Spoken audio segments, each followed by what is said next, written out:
Hey guys. Hey, you caught me practicing. I know, that's great. Hello?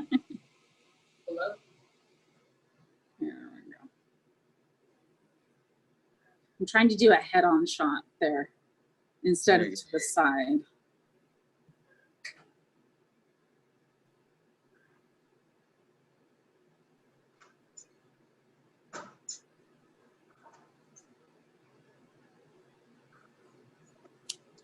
What do you do with that?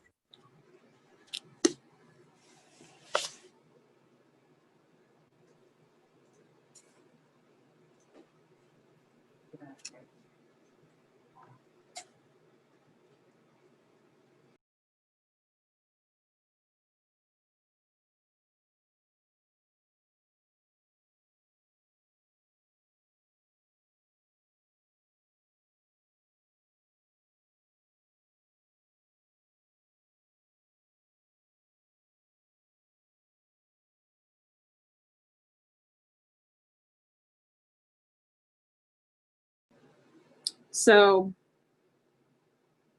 Dave, you're muted. Yes, yes. So one thing I think we're going to get asked, and I was just reading everything up on it, is what happens if someone contracts COVID-19, one of the children? And so my response to that is, and everything I read, they're not doing tracking with children. So you isolate the child in a room if their temperature's over 100 degrees or showing any symptoms. Right. Call their parents, send them home, and notify the rest of the parents. But you don't cancel the camp. Right. With the juveniles, it's different. You're exactly right. Okay. Hey, Mayor. Hi. Hey, everybody. Hi, Danielle. Hello. So we're still about 5 minutes out. Yeah. Hey, do we have any signer-uppers? We do. We have a couple. We have 3 participants. We'll say hi to them. We have Phil DeRosiers, Stacy Woods, and Sue Neal. Hi, Sue. No, you can't talk, but it's good to see you guys so far.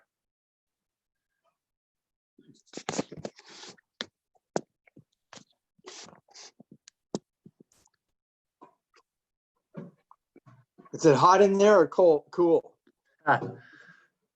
Medium. Yeah. What about you? Right here is good. Basically, Yeah, you have some nice insulation, right? Being down below, yeah. I got 2 stories on top of me. Exactly, yeah. Good deal.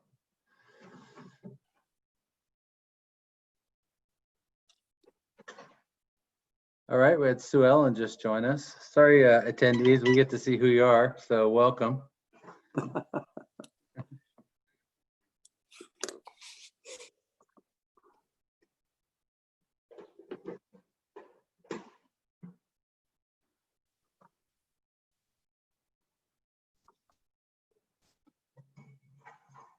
All right, so we're at 4:57, so we have 3 more minutes.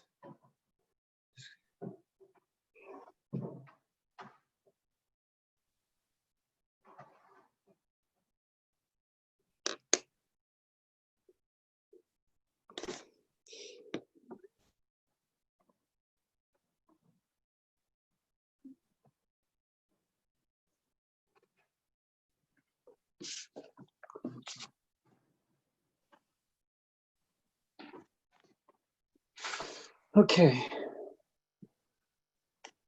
Dave, I figure it's probably going to take me about 10 minutes to get through the welcome, the acknowledgement regarding the protest, the report on COVID-19, and then more detailed welcome of Danielle. That sounds great. That'll give Danielle a good chunk of time to go through her presentation, and we really want to make sure that we have enough time to let everybody answer any questions they may have. So yeah, no, I'll do that. And I'm still, you know, given all that, I just, half an hour is too short. Okay. You know, because then at that, by the time I talk, Danielle finishes talking, it would be 5:30. Okay. Well, we'll see. Yeah, we can change that on the listing, and I'll just like last time. We'll we'll go until all the questions are answered. Yeah, no, we'll just go till the end. Yeah, exactly. It's a good stopping point, the end. Right. Right. There's less frustration if you wait until the end. Exactly.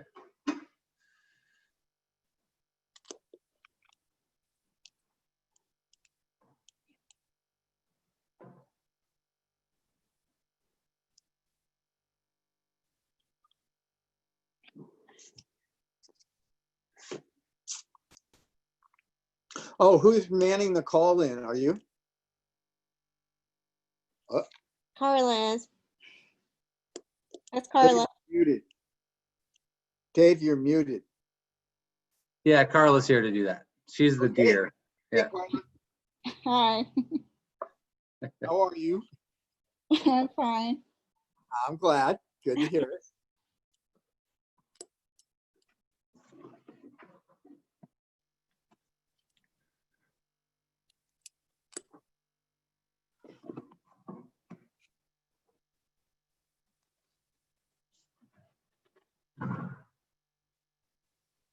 Yeah.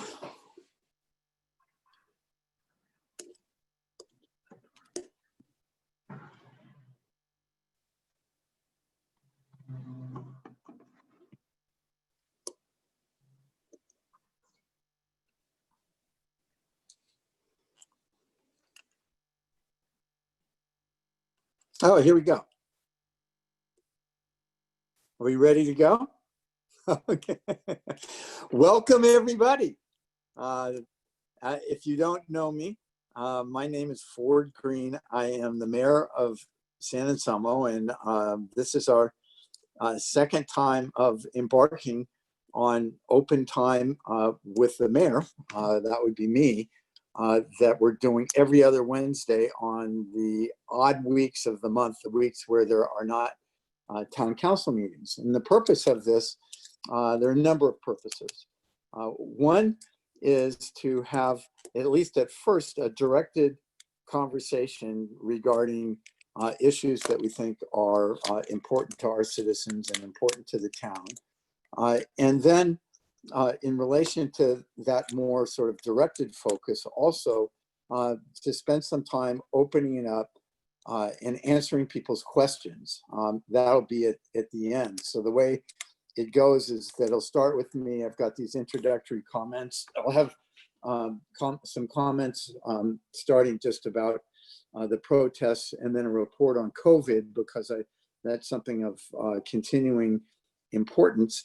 And then I will be turning it over to our Director of Community Services, Danielle Mock, who's going to go through and lead a discussion on how our summer camp scene is going to be. That's coming up, and I know that's important to a lot of people. So first, with respect to the protests, I recognize those, and I think my colleagues and the staff in San Anselmo recognizes those protests as being legitimate and important First Amendment protected expressions.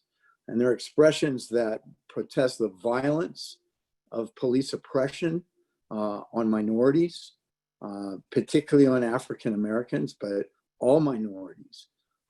And we recognize that looting, that goes over the line. But also, if there was not any oppression and not any violence on the part of the police, it's likely that there wouldn't be any looting of the stores, and there wouldn't be any opportunity for provocateurs to generate that. So that's something that I want to say at the outset. And then what I want to do now is talk some about the current status of COVID-19. And this is based on a talk by our county health officer, Matt Willis, that he gave on May 27th. So that he gave last, I think a week ago today. So first off, California's got 58 counties. And one of the things I thought Marin was doing great with COVID, and we're not doing as well as I originally had thought. Out of our 58 counties in California, Marin is 16th in infections and 8 in deaths. As of last week, we had we had 14 deaths now. I think it's up to 17 or 18 this week, and 430 in infections. And by contrast, Sonoma's got twice the population, and as of last week, a total of 4 deaths. The places, the high-risk places of contamination have been found here so far as number 1, grocery stores, number 2, housekeepers, people that come in and help you clean your house. Number 3, construction workers. Demographically, Latinos are sustaining more weight of 53% of the total.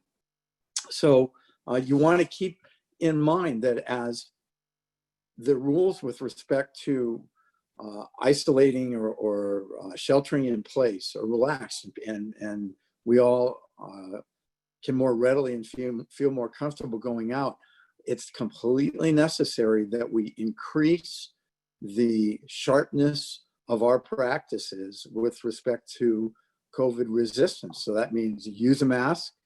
That means pay attention to what you touch. Don't touch your face until you've come home and you've had a chance to wash your hands.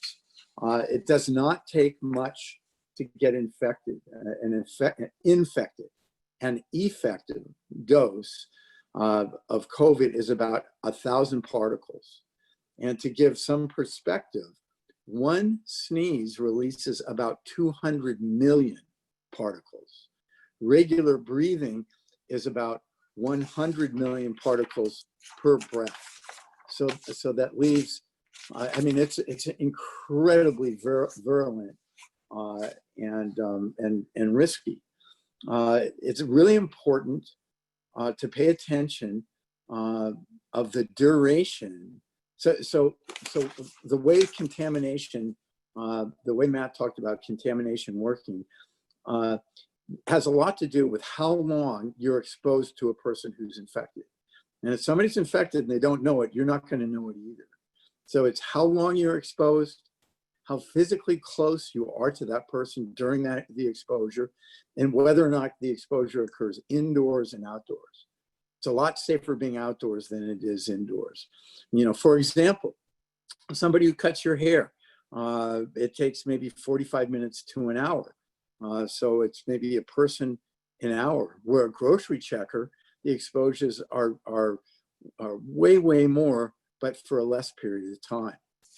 As I'm sure all of you have noticed, as of last week, construction, landscaping, local parks, curb retail, golf and tennis, pet grooming, and outdoor rental and fitness were opened up. What opened up on Monday is summer camps, and that's something Danielle's going to talk about. And the model is 12 kids per adult, and offices and outdoor retail. What's on deck for June 15th is indoor retail, personal services, outdoor religious services, and maybe the big parks. Part of the rationale behind the sequencing of when different activities are opened up, the ones that are less or the least risky opened up at first, and then there's a 2-week period to check and see what the data is and whether there are spikes in contamination during that 2-week period, because if there are, there's likely to be a tightening up and a restriction. So it's important that we all approach with a mindful attitude and pay attention to where you're at, physically where you're at, what you touch, and whether or not you're wearing a mask, and whether or not you're observing the 6 feet physical distance rule. You want to be assiduous about washing your hands, being careful and aware about what you touch and when you do, and make sure you don't touch your face until you've had a chance then to wash your hands. Another ground rule is going outside as soon as possible from bringing inside, particularly with respect to grocery markets. And then the leaders, the medical people, Matt and his people, they're going to follow the data. So it's going to be our job, based on his lead and what the data shows, to be adaptive and flexible. And then obviously in all this, life's really probably not ever going to be the same. So we're going to have to rethink our assumptions about how things are done. So with those kind of instructional comments, now I will turn to the star of our show, Danielle Mock. And so Danielle is here to share information on what our current recreation department operations are, what's available, and specifically what the plans are for summer camp.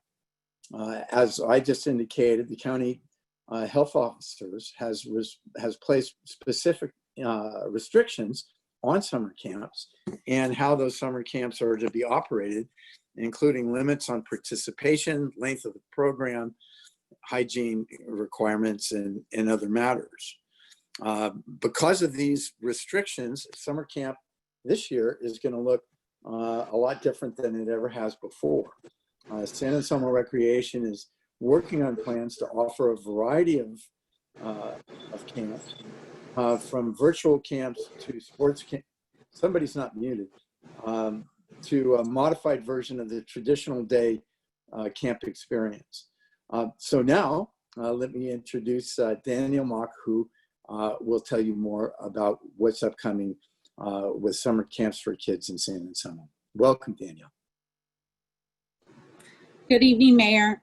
Our recreation department is very strong and has grown over the years. We work hard to meet the social and recreational needs of our town residents and the greater Ross Valley community.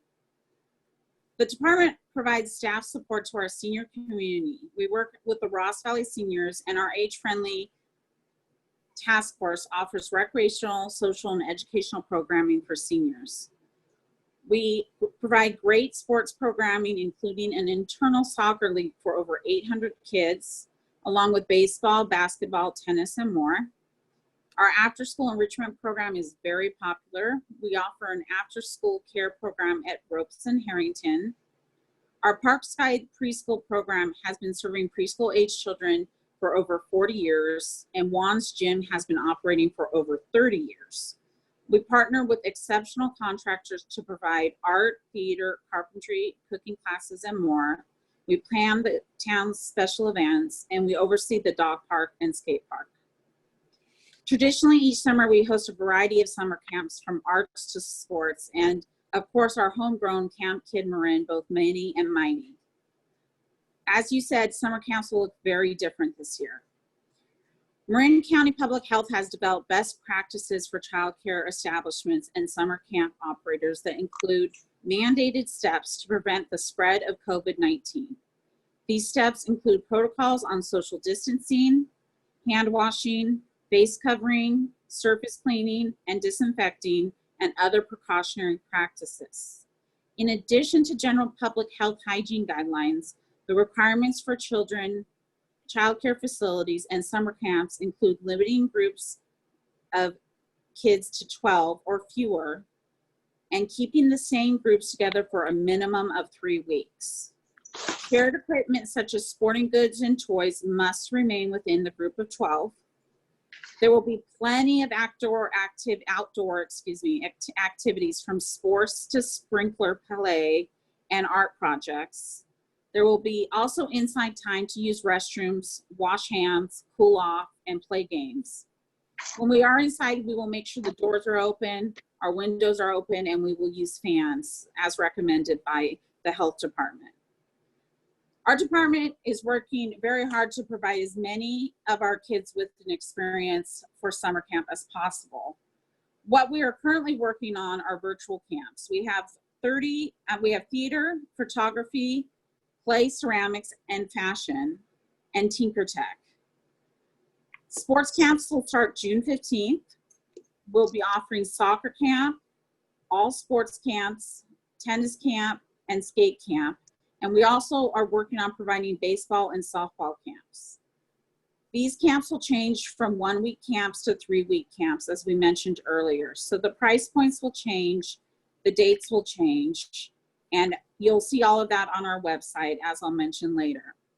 Other live camps will include Back to Basics Summer Camp, which will replace our Camp Kid Marin starting July 6th. We feel like starting July 6th after the 4th of July will give us a better opportunity to make sure all of the guidelines are being followed. We will also provide in-person camps for Tinkertech and carpentry. Many families are registered for summer camps already, and we will contact each family and they can decide what they are comfortable with.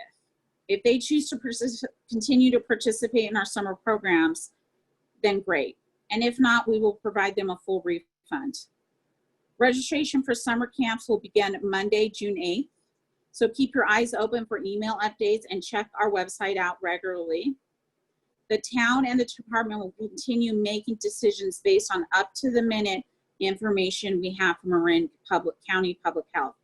As the mayor said, there's constant updates and changes in our county, and we need to follow those guidelines as they come up, and we will be flexible and very watchful. I know it is difficult and uncomfortable to change our habits, but it is very necessary to keep everyone safe. And with that, I'll either turn it over back to the mayor or answer questions or. Sure, why don't we just go straight to questions and see whether we have some questions out there. There are no hands raised right now. All right, well then let me, Danielle, do you mind if I ask you some questions? Sure. All right, so when, I mean, it seems pretty obvious, but when you're talking about virtual camp, you're talking about basically camp activities over a computer, right? Correct. So maybe you could explain a little bit more how that would work. So for example, we work with a group called 23 Elephants, and they offer theater camps. And so normally they're preparing for production, but they have changed their summer camps. We cancel all of their summer camps, and we've changed them to more, the productions are more focused on the individual child. Like the child will learn a song and then perform it with the group. That type of thing, that where it changes, where it's very focused on the individual rather than a group activity. So, and then stuff like photography and fashion, people will have to sign up and know that they have access to stuff at home that will allow them to sew and to make clothes or take pictures.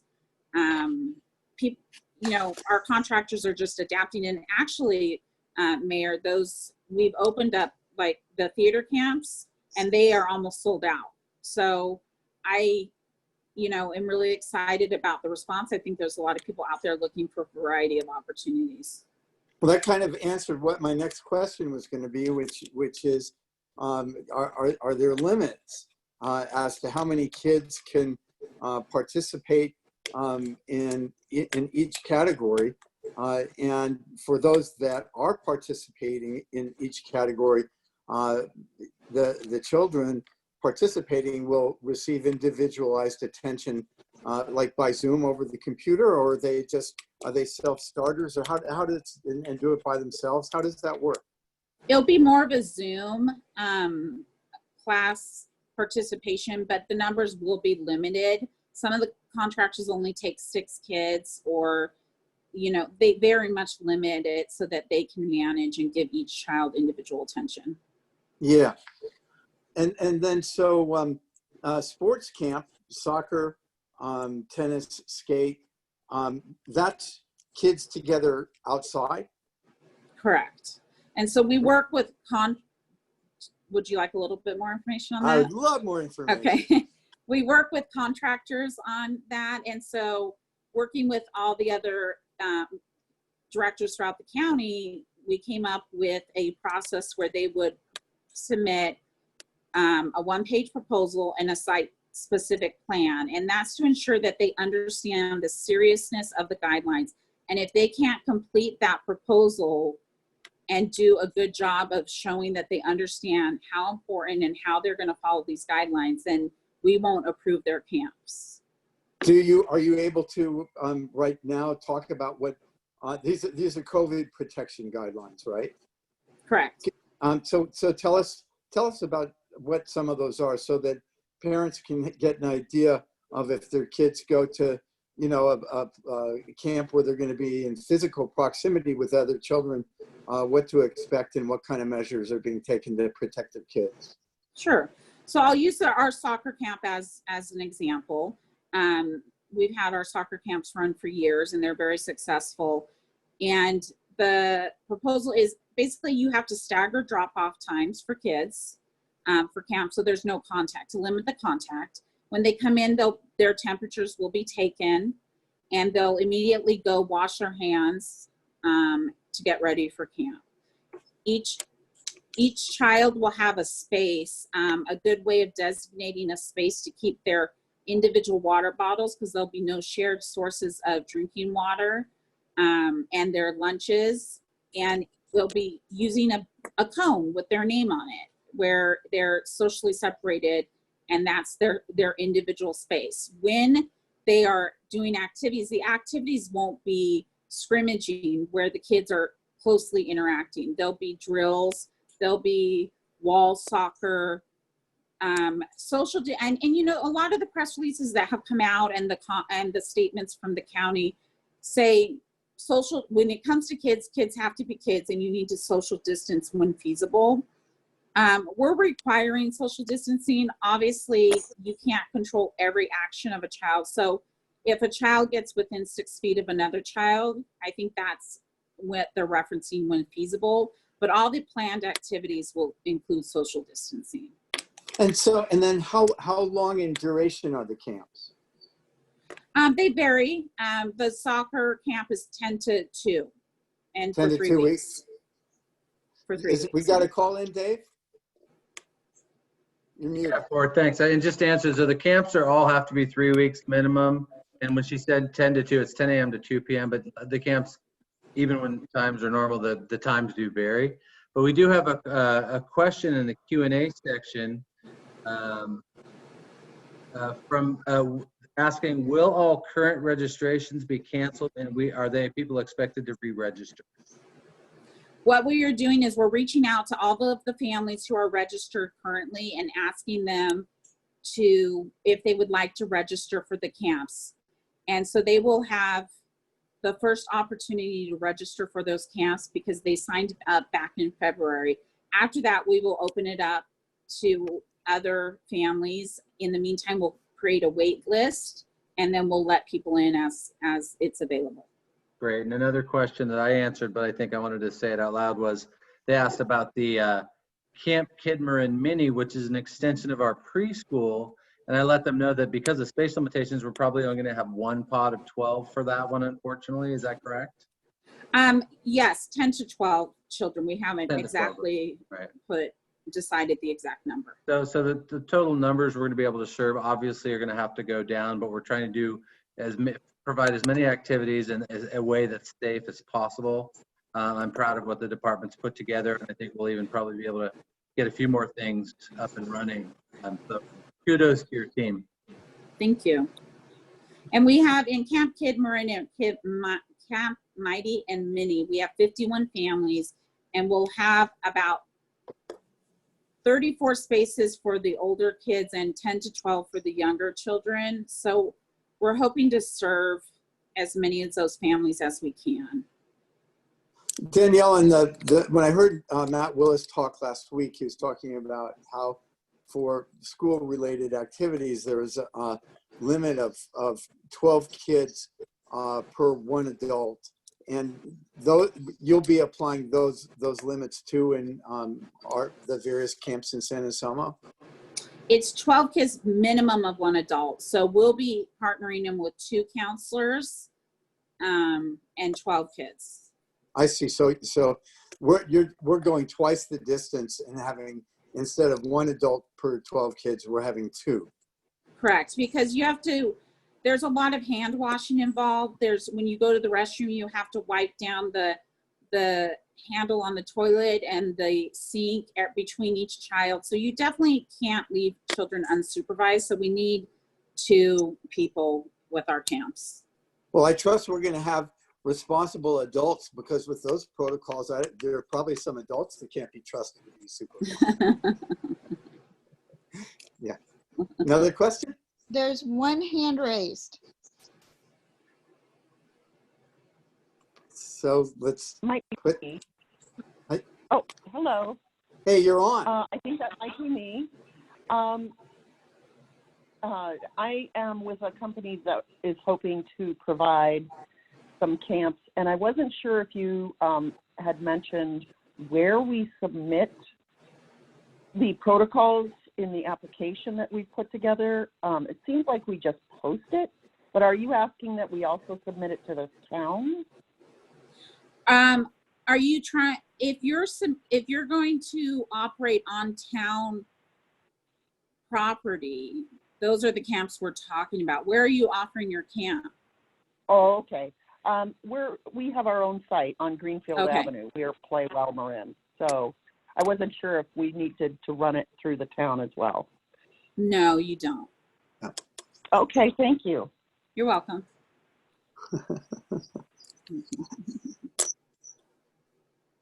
Do we have any other questions? Any other raised hands? No raised hands.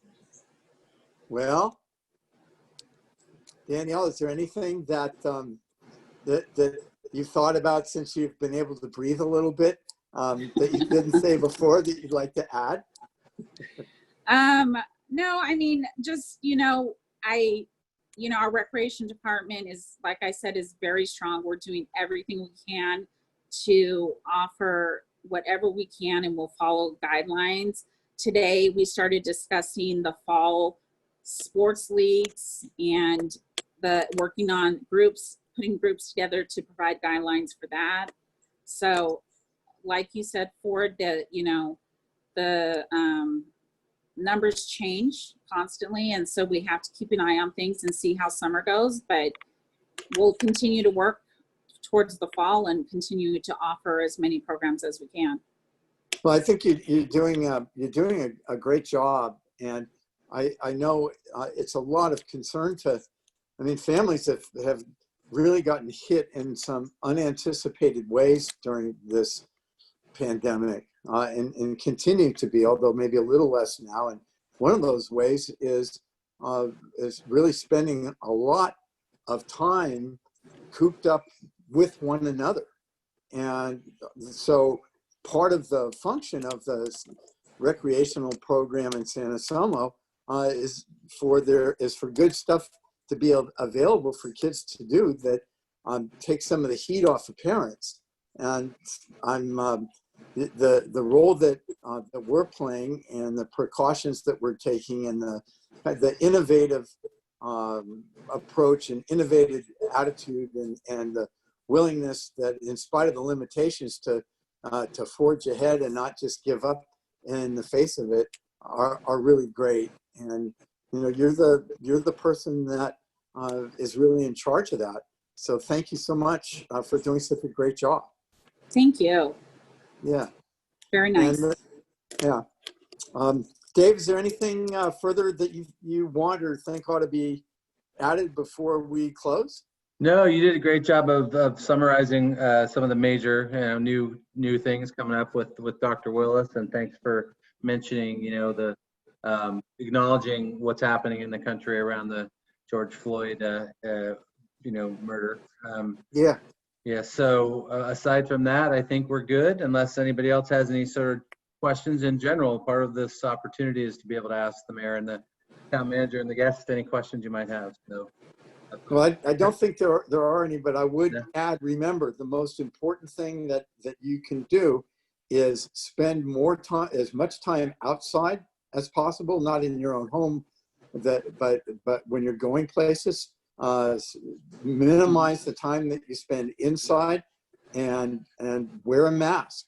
And then also with, each other and one another and all of our brother and sister citizens, be nice, be empathetic, and have the imagination to put yourself in the other person's shoes before you start making any sort of snap judgments about their quality or as a human being or what they're doing. So thank you very much. And we'll see you in 2 weeks for Open Time with the Mayor of San Anselmo. That would be me, Ford Green.